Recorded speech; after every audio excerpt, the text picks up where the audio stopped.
Bien. Bueno, Regina Ramos, estamos con ella para hacerle algunas preguntas y para, bueno, en un principio saber cuáles han sido las obras que ha publicado, y ella nos va a contar un poquito sobre eso. Bien, te paso a contar, mira, mi primera obra editada fue 23 veces Out, que es mi primer libro de poesía, que lo edité en 2018 por Yagurú, editorial la de Yagurú Maca, y bueno, son 23 poemas, 23 años tenía en ese momento que los escribí.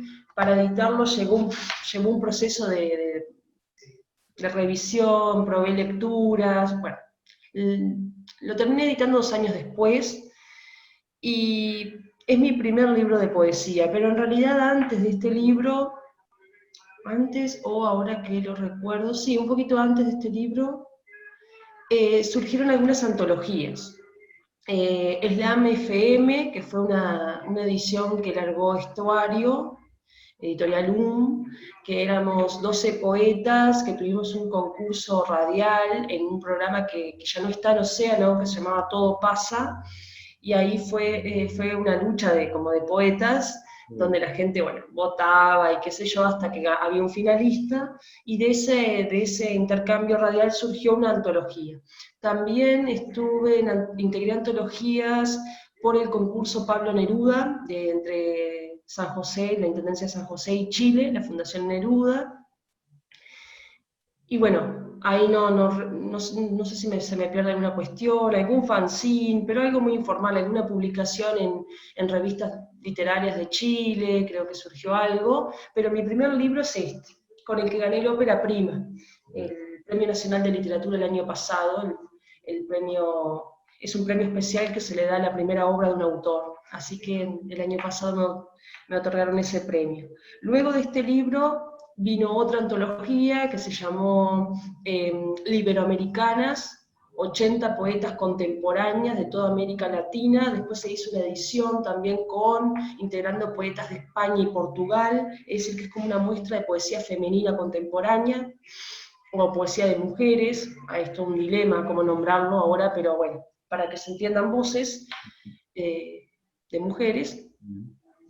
Luego surgió Uruguachas, otra antología de poesía contemporánea uruguaya editada por La Coqueta Editora, donde integramos más o menos, no recuerdo, pero 20 y tantos poetas nacionales de todas las generaciones. Yo soy la más joven que estoy integrando esa antología, que la hizo el poeta y gestor Martín Barea Matos, la pensó, toda esa arqueología. Y luego vino una edición, pero ya desde el lugar crítico, además yo de ser profesora y poeta y mínimamente investigadora literaria, también integro un proyecto que es de difusión de poesía ultra joven, es decir, de poesía para gente que se está iniciando en la escritura. Bien.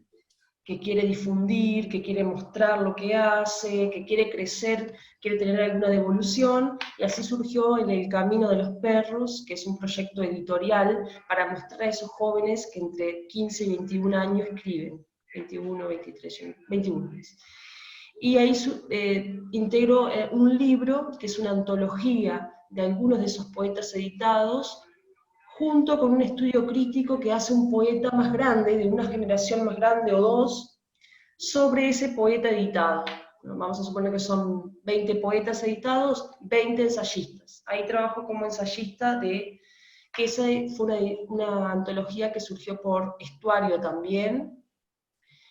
En El Camino de los Perros se titula algo así como Antología de Poesía Ultra Joven y Crítica, ya no recuerdo el nombre bien. Bien. Bueno, y que se me está escapando, no recuerdo si hay un libro más, creo que hay otra antología del Neruda, porque fui mencionada 2 veces en ese concurso, que tendría que salir este año, y finalmente mi segundo libro, que brilla un poco porque es muy blanco, Señuelo. pero también es por editorial La Coqueta, que se titula Señuelo, y bueno, este es el de este año, así que 2017-2020. 2020. Buenísimo. Esos son mis 2 libros míos. Luego integro aproximadamente 6 antologías de poesía De poesía, bien. y alguna publicación en revistas digitales de Chile, México. Hay alguna publicación en Argentina, pero no de revistas digitales, y bueno, por ahí está la cuestión. Bien, buenísimo. Quedó muy completo el panorama y está buena la síntesis. Yo quería hacerte algunas preguntas, sobre todo relacionadas bueno, esto un poco más introspectivo de, por ejemplo, ¿cómo surge tu relación con la poesía y cuáles fueron tus primeras lecturas y cómo fue tu primer acercamiento y cómo te relacionaste cuando comenzaste? Bien, el primer acercamiento a la literatura o a la poesía creo que me lo generó la música, y eso es algo que yo respeto mucho. El acercamiento a la literatura viene más por el lado de una sensibilidad con lo musical, lo poético. Vengo de una casa donde no existía una biblioteca, donde no se miraba una película, no se escuchaba música, no había la concepción de lo artístico. Era algo que estaba a través o de la tele, o de la radio, ¿no? Alguna cosita que pescaba. Eso también un poco, ¿no? Pensando en los 90, medio rural, donde no había un flujo de posibilidades muy grande. Pero la música creo que me preparó para el arte. Desde chica me encantó, fue como mi gran juego, cantar, bailar, y era también mi juego de evasión, la imaginación, ¿no? Niña en el medio del campo, sin amiguitos, sin cuestiones, era como inventarme algo para no aburrirme, y eso me preparó, no sé, me inquietaba, es un mundo que me parecía fascinante, y entrando a la adolescencia, quise tomar clases de guitarra, porque había una guitarra ahí que mi hermano había comprado con un intento frustrado de cantar en un coro, quedó en un ropero, y como no me la daban porque mire si la iba a romper, pedí clases de guitarra. Y ahí empecé a tocar algunas cancioncitas, y con 10, 11 años estaba escuchando, yo qué sé, Cita Rosa, Los Olimareños, algo de más todo lo que era folclore rural, algo de tango, más el pop latino que se mezclaba en esos años. Y bueno, y ahí fue como un enamoramiento desde siempre con la música. Y eso ya me dejó, además de que el conocimiento me interesaba, la escolaridad la viví con un disfrute tremendo, saber me inquietaba, también me inquietaba expresarme o todo el mundo más artístico. Y bueno, cuando conocí literatura en tercero, ya era yo una rocker, una punky, y descubrí en esa asignatura como el compendio de todo lo que me gustaba. Era conocimiento humano, era filosofía, era historia, era expresión. Y la profe de ese momento, que la quiero muchísimo hasta el día de hoy, María Laura Borges, comenzó presentando la literatura a través de los dandis, a través de un poema dadaísta. Entonces ahí como que ya me descolocó una imagen que tal vez si me hubiera quedado en la idea de que la poesía era, ¿no? Como muchas veces tienen los estudiantes de tercero de liceo, que la poesía es algo rimado, solemne, ¿no? Fue ahí como que ya me dislocó esa idea, y después empezaron a aparecer los dandis del 900, ¿no? Bien. Y ahí dije, pero Julio Herrera, no sé, Roberto de las Carreras, estos eran los punkis del 900, me salió en una clase. Que a eso claro, a eso le dediqué un poema en el 23, en este libro, hay un poema sobre eso, que se titula el poema Poetry's Not Dead, como esa leyenda del el punk not dead, pero Poetry's Not Dead. Y bueno, después igual disfruté de todo, disfruté del Martín Fierro, disfruté de... le lograba llegar como al corazón de lo propuesto por el autor, parecía fascinante. Y ya desde ahí fue un enamoramiento con la literatura, y dije, voy a ser profesora de literatura. Después también tuve como otras ideas, pero fue algo constante. Y ahí empecé a escribir algunas cositas, que eran más que nada ideas de canciones, para hacer canciones con la guitarra, qué sé yo. Bueno, después pasó motivos personales, crecimiento, frustraciones, dolores, no sé, eso quedó, la vivencia rocker pasó, la vivencia punk pasó, la guitarra pasó, esa escritura clandestina quedó clandestina, pero bueno, la sensibilidad es algo que creo que no se puede negar. Siempre me gusta en las clases, tanto en los talleres, también que doy, hablar un poco de lo poético que es captado por las personas, ¿no? Todos vivimos lo poético. Ahora, hacer algo con eso poético, esa es la elección del artista, del que no lo es, ¿no? Eh, es tan poético entrar a un estadio donde está tu cuadro previo a entrar y la gente está cantando y esa energía y todo, es tan poético como alguien que se conmueve con una rosa, no sé. Pero, ¿qué hacer con eso es otro tema? Y cuando comencé mi formación en letras, me fascinaba el mundo, ¿no? De los escritores, no solo la literatura.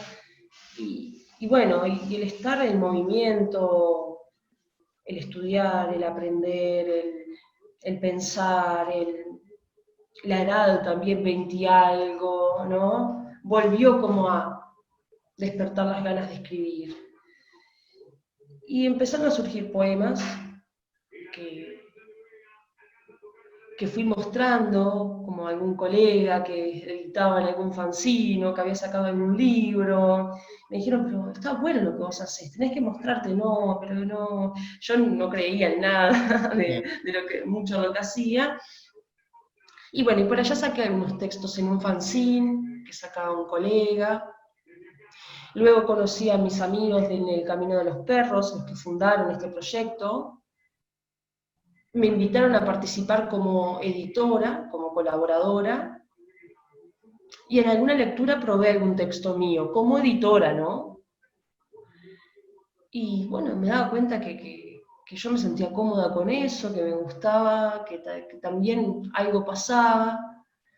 Y así fue como surgió la necesidad de sacar mi primer libro. Y ahí ya empecé a preparar el 23. Antes presenté algunos textos a un concurso de poesía de Casa de los Escritores del Uruguay y obtuve mención. O sea, los primeros poemas que mostré al primer concurso obtuve mención entre gente que ya venía editando y escribiendo hace años. Entonces fue como, opa, Claro, algo hay acá, te ¿no? con- Claro, lo tomé como una motivación. Y ahí gané un poquito de confianza que me llevó a seguir leyendo, a seguir mostrando, a ser invitada a algunas lecturas de poesía y a pensar este primer libro. Bien. Y ya yendo un poco al tema del proceso creativo, ¿qué es lo que te pasa cuando te enfrentás a la hoja en blanco o al momento de plasmarla? ¿En qué te inspirás? ¿Qué es lo que te mueve cuando vos iniciás Wow. ese proceso? Sí, es tremendo, es muy raro. Yo siempre siento que estoy escribiendo, que el poema se está gestando adentro mío. Bien, Uno está siempre como negociando algún pensamiento constante, alguna obsesión, algún tema que lo tiene ahí, ¿no? Eh, Vuelvo al concepto de sensibilidad, como algo que está tenso, algo que está que se quiere expresar, o que está ahí, como que uno está decodificando en esa tónica. bien, Pasa algo raro, cuando no estás escribiendo hay como una angustia ahí que se manifiesta, hay una cosita rara. No te podés sentar a escribir porque tenés actividades que hacer, tenés cosas que te pasan, a la misma vez crees que no querés, pero el acto de sentarte a escribir es muy potente. Entonces, nunca me ha pasado eso de la hoja en blanco, porque no me impongo el oficio de escribir.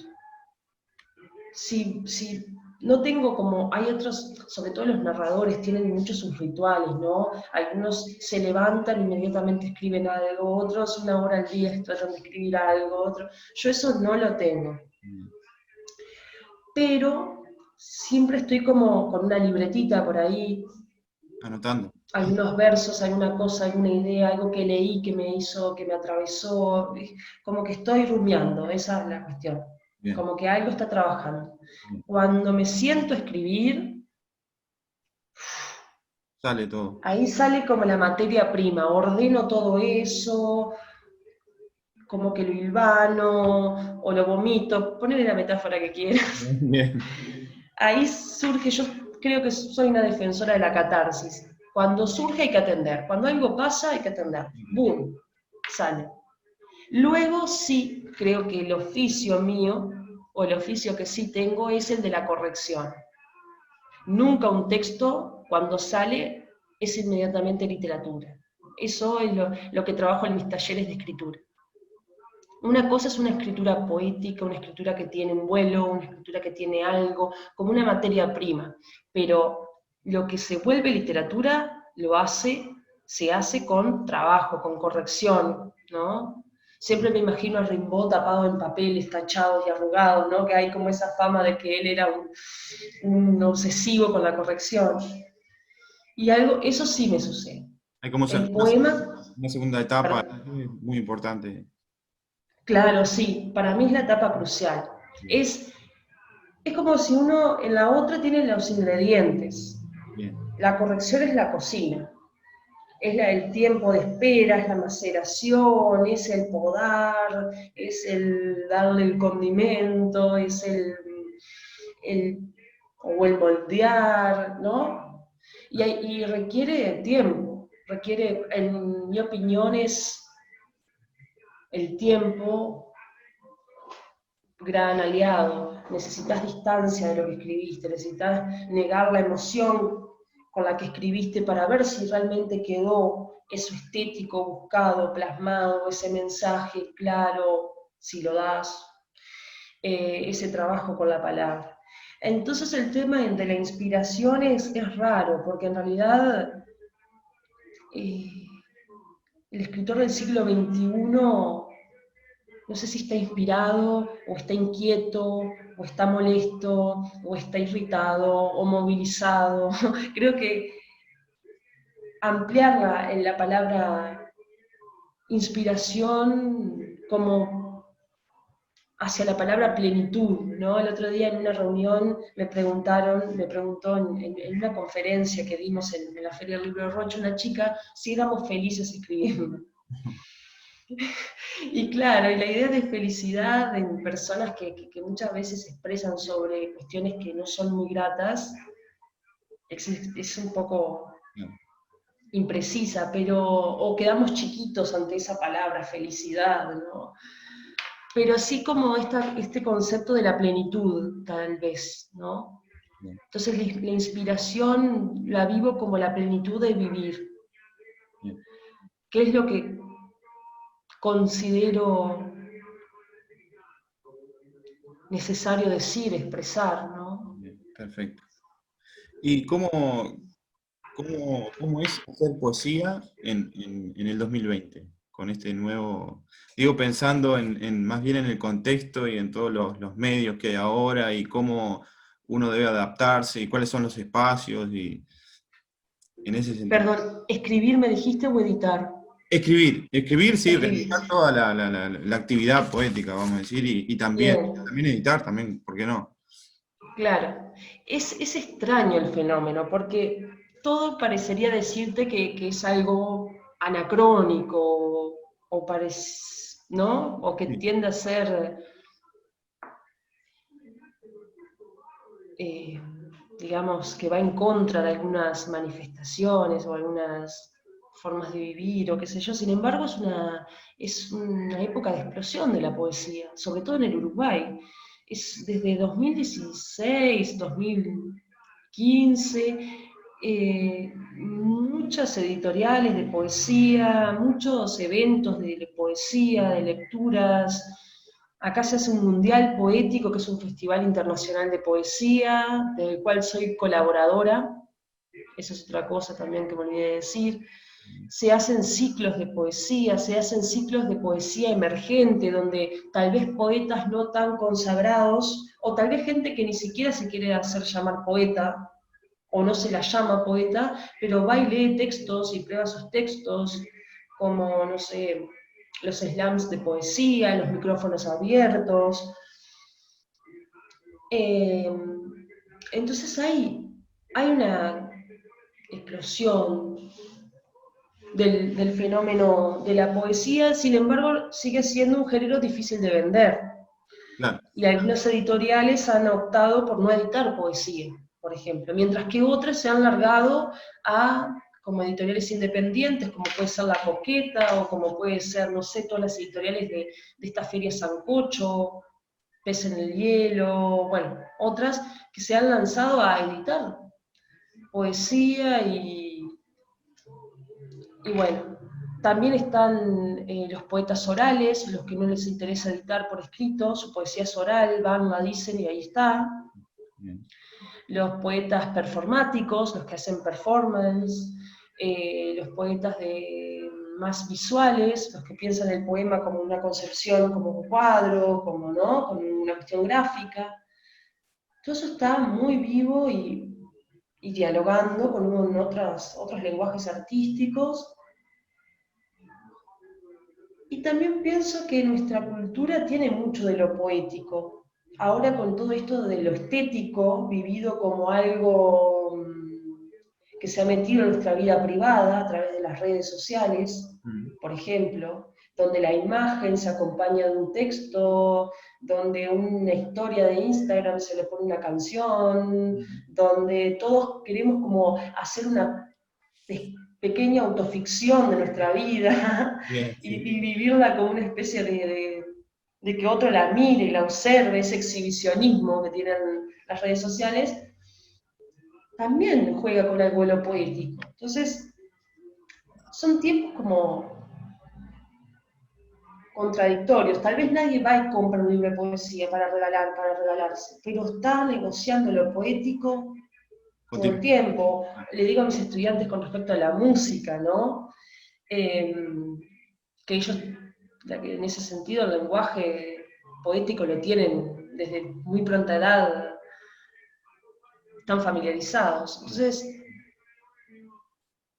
en realidad es difícil editar poesía, es difícil vender poesía, sin embargo, es necesaria, porque se sigue usando, consumiendo de diferentes formas. Lo que pasa es que en el Uruguay hay una precarización del arte en general, y del escritor más todavía, ¿no? Nadie como que concibe ir a una cena y escuchar un poeta Claro, leer, claro. ¿no? Sin embargo, cualquier músico, así toque sus canciones, uno tiene familiarizado, Sí, tiene la idea de dejar algo, aunque los músicos también, como todos los artistas, reitero, en el Uruguay, no tienen el apoyo que necesitarían, ¿no? bien.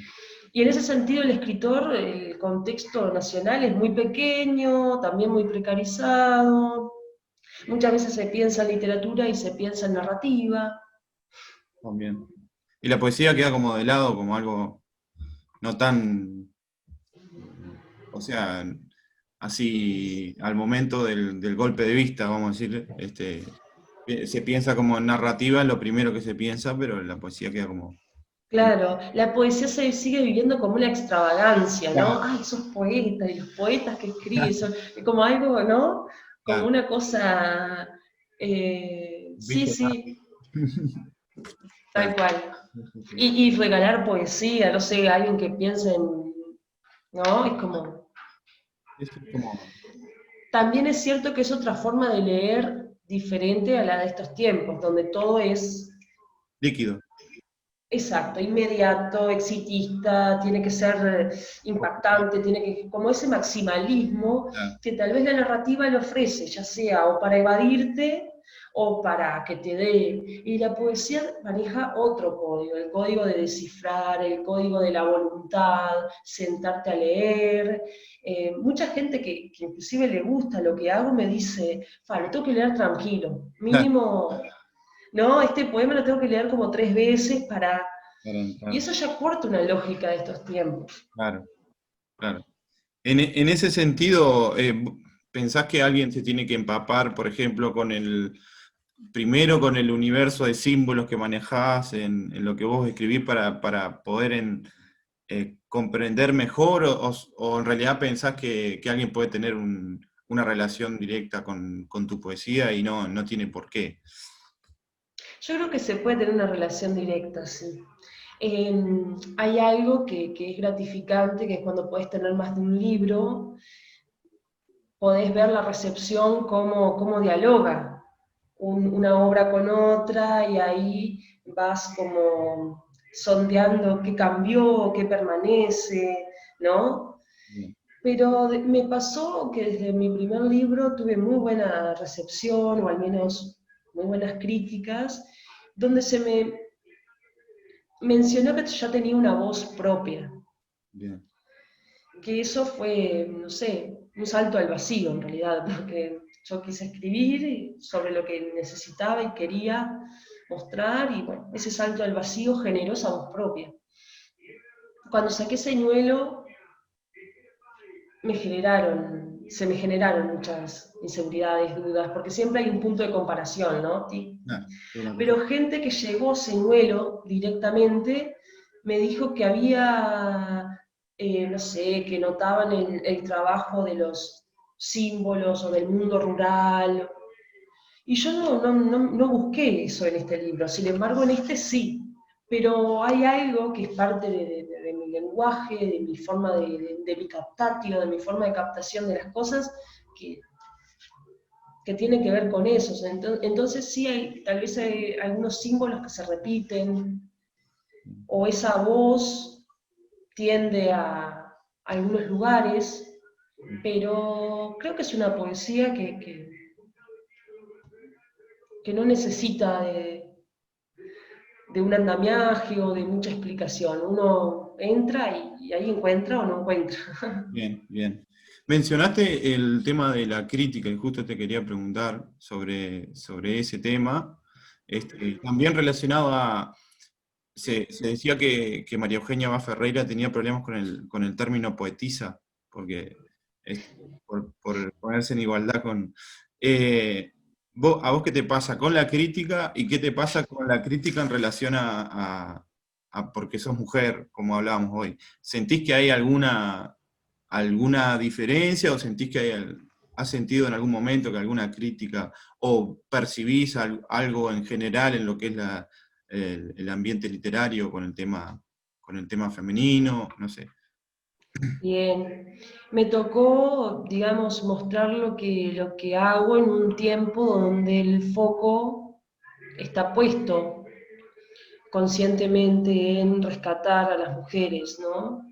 Y de visualizarlas, sacarlas del olvido, atender, afinar el ojo, ser todas estas palabras de construirse, cambiar, revisar, sanar, en fin. Entonces no lo sentí en ese aspecto. No tuve problemas para editar, no tuve problemas para ser leída, para ser invitada a algún evento por ser mujer, el machismo que puede haber en esos espacios lo puede haber en cualquier otro, ¿no? Si sos joven y sos mujer, ¿no? La cuestión, la sexualización de los cuerpos es algo de más coyuntural de nuestra estructura social patriarcal que algún espacio puntual. Sin duda, como todo espacio, eh, todavía las mujeres tenemos que seguir ganando terreno, ¿no? O ser visualizadas, sobre todo desde la edición, desde el rescate. Vos mencionabas a una autora parte de nuestro canon, ¿no? Que la hemos en estos últimos tiempos como rescatado también. En 2018, de 2019, comienzos del 2019, formé parte de una residencia de dramaturgia en el Museo Zorrilla, donde el objetivo era rescatar del olvido a dramaturgas que habían sido Premio Nacional de esos años, que habían editado la primera obra de no sé qué, que habían llenado un teatro como nunca, que todas en el olvido, algunas de ellas hasta sus obras las iba a quemar un hijo, las iba a tirar a la basura. Entonces, mi experiencia es mínima y te puedo decir que sí, que todavía hay tendencia de que la mayoría de, no sé, en un ambiente sean hombres, que la mayoría de los jurados sean hombres, que la mayoría de los... Pero respecto a yo poder editar o ser leída, no me sucedió. Bien. Algo curioso que sí me sucedió es que a veces la sorpresa puede venir de un lado también que tiene que ver con cierta lectura anquilosada de las mujeres. Por ejemplo, cuando yo saqué el 23, un poeta, escritor, formado, me hizo este comentario, que le llamó la atención que yo no hablara de amor, que no hablara de amor romántico en mi poemario, ¿no? Claro, Pero, claro. y gente formada en letras, colegas de literatura, o gente que, no sé, se problematizaba mi orientación sexual porque el yo lírico no tenía un rasgo de género. Bien, una definitud. Claro, no sé, o porque en ese momento yo tenía fotos medio andróginas, me acuerdo que tengo una foto con un traje, entonces ya era como, Unían. entonces generó como algo, también lo sorpresivo puede venir por un lado de una lectura errónea de la poesía de mujeres, ¿no? Ah, la poesía de mujeres va a tender a hablar de Claro, tal y tal cosa, o ahora en estos tiempos donde se están desarmando los conceptos de feminidad, tal vez va a ser feminista, va a hablar de, ¿no? claro. Va a hablar de esto, va a hablar de... Entonces, a veces por buena intención también se tiende a Bien. generar un estereotipo. Preconcepto. Eso sí lo noté, ¿no? La sorpresa como, ah, sos mujer, pero no hablas de esto, ¿no? Claro. Bien. Y en relación a la crítica ya directamente de tu obra, ¿cómo la recibís?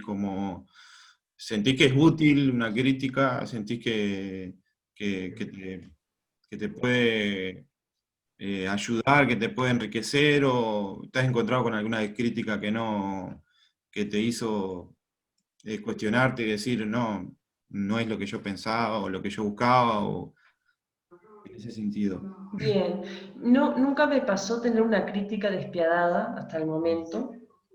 Creo que en el fondo me estoy preparando para eso, en algún sentido. Siempre sí es raro porque es alguien que te está leyendo con ojos con mucho conocimiento, ¿no? Y uno siempre atiende, al menos yo atiendo eso con mucho respeto y valoración. Para mí la crítica literaria es necesaria, no tengo esa lectura romántica de, ay, no, las críticas no me importan, no sé qué, yo escribo lo que quiero. Sí, es que es así, porque si no, no escribirías nada. Si te pones a pensar, si a alguien no le va a gustar, ya Claro, partimos de la base que se escribió, se escribe y se va a escribir. Entonces, si me pongo a, ay, no, hay otro que lo hizo mejor, obvio, ya no escribiría nada, porque claro. hay una tradición y después vendrán... Es es un diálogo para un lector que te está esperando. Es lo que yo le digo a la gente cuando quiere mostrar lo que hace. ¿Tiene sentido lo que escribís? Si ya se escribió, se va a escribir, sí, porque hay un lector que te está esperando, que vos lo digas de cierta forma. No sé, o llegarle de cierto modo. Y el crítico me parece que hace una labor que un artista no lo puede hacer. Ya lo hacía, lo dijo Oscar Wilde en El crítico artista, esa obra, donde el crítico es esa persona que se puede abstraer, puede salirse de la labor hacedor. Alguien cuando crea desde un lugar, desde una posición sujeto, está eligiendo una forma de crear, por lo tanto va a estar tendencioso a ver la poesía, por ejemplo en mi caso, con mis ojos de preferencia, de mi conceptualización de lo que es la poesía. Eso es lo que pasa muchas veces, ¿no? Se mezcla la valoración subjetiva con un fenómeno. Si algo está pasando, se está leyendo, lectores lo están viviendo, yo no puedo meter mi valoración. Ahí tengo que hacer un estudio más objetivo, más sólido. Para eso está el crítico, para cotejar esa obra en una tradición, en un andamiaje, en un contexto sociocultural, en un uso del lenguaje. Bueno, ahí está la formación del crítico, con qué lente quiere ver la obra, si con una cuestión, ¿no?, más social, más histórica, o más estilística puntual, y para mí es de vital importancia. Ellos hacen una labor que genera esa lectura objetiva de por qué se valora esto, por qué se está leyendo, por qué tiene que formar parte de una lista de autores actuales, o por qué forma parte del canon. Bien. No, no, el sistema artístico es un andamiaje como cualquier otro. Son muchos agentes los que lo integran. Está el artista, pero está el editor, está el corrector, está el crítico, está el lector. Y para que todo funcione, digamos, Todos deben cumplir su función. claro, que ahí algunos creadores digan, no me importa lo que dijeron en tal lado, y bueno, eso es algo ya más personal, pero uno no puede negar cómo funciona el mundo del que forma parte, ¿no? Perfecto. Bien. Y en ese sentido la crítica, perdón que te interrumpí, la crítica actual literaria está como ahí, como en una crisis. Hay algunos autores o muchos eh, letrados que dicen que actualmente no hay como una crítica sólida. Otros dicen que sí, que es diferente. Entonces Bien. es algo también que estaría bueno como ponerle el ojo más. El foco más. Bien, perfecto. Bien, y para finalizar, quería consultarte, bueno, en un primer término, ¿cómo eh, en general así definirías tu obra? Si tuvieran te preguntarían esto, ¿cómo definirías tu obra? Y lo otro es, bueno, ¿qué tenés pensado para el futuro? Supongo que obviamente seguir escribiendo, porque como hablamos que es una necesidad y que está siempre gestándose, pero Sí. eso era como para finalizar. Bueno, creo que hago una poesía de la intensidad, y siempre estoy persiguiendo una verdad, por imperfecta y subjetiva que sea, y esa palabra intensa, bastante directa, busca al otro, busca a ese lector para pensar la realidad, y por qué no embellecerla o darle un sentido, echar un poco de luz, Bien, ¿no? Hasta cuando se trabaja la llaga o el dolor, con un sentido también, ¿no? No estoy muy afina al nihilismo crónico, todo lo contrario, trato de buscar esa cuestión, yo siempre digo, más Spinetta, de lo lumínico, de lo bello que hay inclusive en eso que es injusto, en eso que duele, en eso que moviliza. Eh, y del todo, en mis dos poemarios, no sé si logré eso, pero la movilidad pasa, ¿no? Primero el salto al vacío, dar la voz, de dónde viene esa voz, donde muchas veces se le niega la belleza, se le niega la estética, se le niega el arte, pero está todo el tiempo, donde no somos algo no fácil de definir. Todo eso es el 23 veces out, ¿no? Y donde resignar es una de las búsquedas que tengo con la poesía también, ¿no? resignar, darle otro valor a algo, darle otro símbolo, darle otra valoración. Entonces, bueno, ya con el nuevo poemario, creo que también fue el pensar, bueno, esa voz tiene una palabra, ¿qué es la palabra? ¿Cómo la consigo? ¿Qué logra la palabra? Y bueno, los dos trabajaron muchos dolores también. Y el próximo proyecto viene por el lado del gozo, Bien, que es algo que he querido desde hace tiempo y lo tengo ahí, y ahora creo que se está dando, que es una poética más del gozo, que el gozo siempre tiene su contrapartida, el dulce y el amargo, ¿no? sí, Pero el dulce amargo, eso que es como podría ser el amor, como dice Anne Carson, también podría ser el disfrute, ¿no? bien, Y bueno, la idea, trabajar la idea del gozo, el olvido y, y también el acto de... va a tener que ver con la cocina un poco. bien, La cocina tal vez como metáfora también del crear, ¿no? De la escritura. bien. Entonces, si me preguntás por mi poesía, no sé, tendría la pretensión de que fuera una poesía reflexiva, con algo de filosófica, con un lenguaje bastante accesible, pero eso no quiere decir no trabajado, y que siempre se incline más a buscar la luz, la belleza, el pensar con el otro algo y darle un nuevo sentido que pueda sorprender, fomentar la vida, encontrarse, esa poesía que te cambia algo. Bien, bien. Eso creo que es lo que más me ha atravesado y es lo que tal vez con pretensión busco, ¿no? Poder dar algo de belleza o de mi belleza a un otro, a una otra.